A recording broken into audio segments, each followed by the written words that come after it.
Hi, this is Craig Satterley in Lansing. This is take one for the week of August 30. Peace be with you. I find myself caught, even convicted, by the way the Revised Common Lectionary moves from Jesus' teaching that whoever wants to be my follower must deny themselves and take up their cross and follow me. For those who want to save their life will lose it, and those who lose their life for my sake and for the sake of the gospel will find it. What we heard on the 30th of August moves immediately to Jesus' teaching on conflict within the church. And I can't help but wonder if the drafters of the lectionary are suggesting that the first way we take up our cross and follow Jesus is in how we deal with conflict, especially in the church. When we have a conflict with someone else, we might say that our reptilian brain kicks in.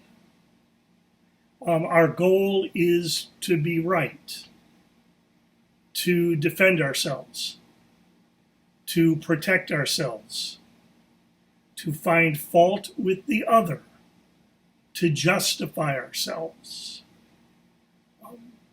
Jesus might say that when we find ourselves in a conflict, our natural tendency is to set our minds on human things, not divine things. We want to win. But Jesus sets another goal before us when we deal with conflict. It's not to win. It's not to be right. It's not to prove the other wrong. It is to regain the other, the one with whom we're having a conflict. It is to reconcile, to be restored, to come together again. It is what Jesus did for us on the cross. It is the way Jesus handled the conflict in the Passion. Jesus didn't seek to win, but to reconcile, to regain humanity and God. So the first way we take up our cross and follow Jesus is in the way we handle conflict. And then Jesus gives us a roadmap that I find myself thinking about. The first thing I noticed that Jesus says, if another member of the church sins against you.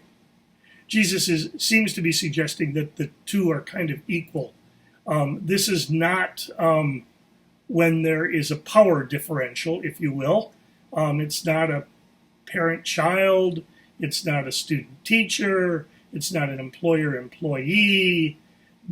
In those situations, the one with the power has the responsibility to look after the one without the power. And if you're the one with the power, that can be really exhausting. But it is our responsibility.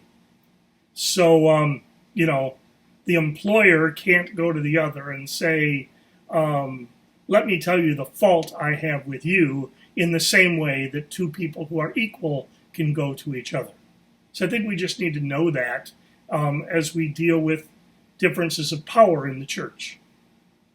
And so Jesus says, when another member of the church sins against you, go to the person alone.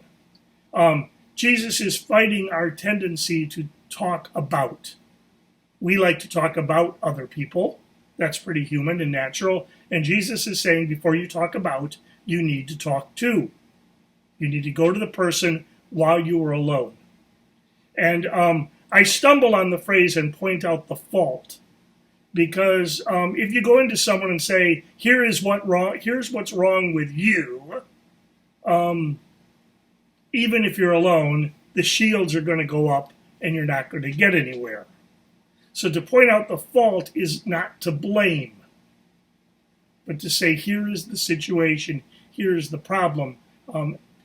People say use I statements rather than you statements. And we need to be ready for the person not to go, oh, thank you, I was totally wrong. But to say, well, here's how I see things.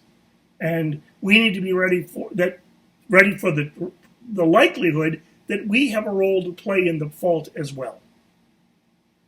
So go alone, but go open.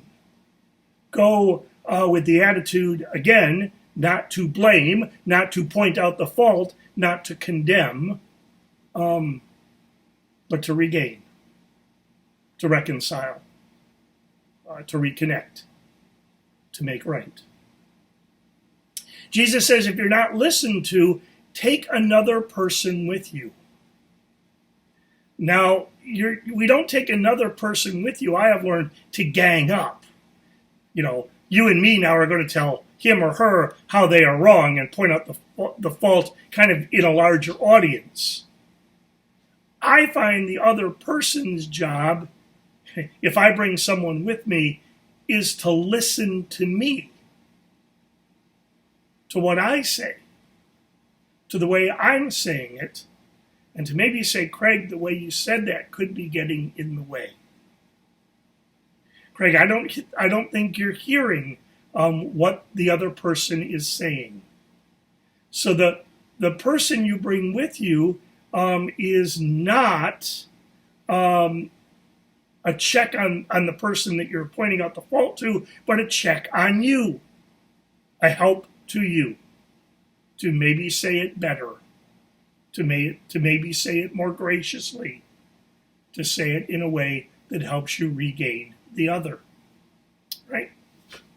And if the person is not listened to, then what? Take it before the council. And here I like the word counsel because it also goes with the word counsel, C-O-U-N-S-E-L.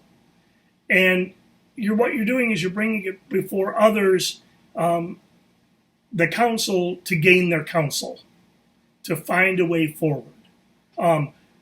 If you're bringing it to the council for the fact that, the council is going to decree, you are absolutely perfect, you did nothing wrong. Oh my gosh, we can't believe it, we are so sorry. If we didn't already have a Jesus, you could be Jesus. If you're bringing it to the council for that, don't. Because, whenever there's a conflict, the truth is usually in the middle. This all sounds really hard, and it is. It's so much easier to post on Facebook or to talk about or to let things simmer until the pot boils over, or to say, well, I'm going to start with this small thing, and when the other person says, oh, I'm really sorry, then I'm going to put out my list. These are not helpful ways to regain the other. Regaining the other is really hard. Perhaps that's why the writers of the lectionary put it after Jesus' call to take up our cross and to follow, because dealing with conflict is the first way we do that. Yes, it's really hard. On the other side of that coin, it's also really gracious. Not only extending grace to another, but the grace that comes from a conflict being set aside or worked through, and the relationship continuing. That certainly is death and resurrection. And that's what Jesus is about. That's what Jesus calls us to be about, leading people from death to new life in Christ. There is certainly a lot of conflict going on right now. There's conflict over the pandemic. There's conflict in the political sphere. There's conflict over racial justice. There's conflict over the way congregations are going to move forward. And those conflicts could break relationships. Jesus, in this reading, gives us an invitation and a call and a roadmap to help us address conflict not so much to win, but to regain the other. That's what it means, I think, to take up our cross and to follow. I have a full week as I continue to kind of be in medical leave, but boy, medical leave is hard when you really can't leave. And so I had Zoom meetings today on Monday. On Tuesday, Kathy and I traveled to Chicago for the day. Well, 4 hours there, an hour appointment, 4 hours back to see the ophthalmologist and see how I'm doing. And then I've got a bunch of Zoom meetings on Wednesday and Thursday. So hopefully Friday will be a day of rest. I hope you all have a great Labor Day and get to cease from your labors a little bit.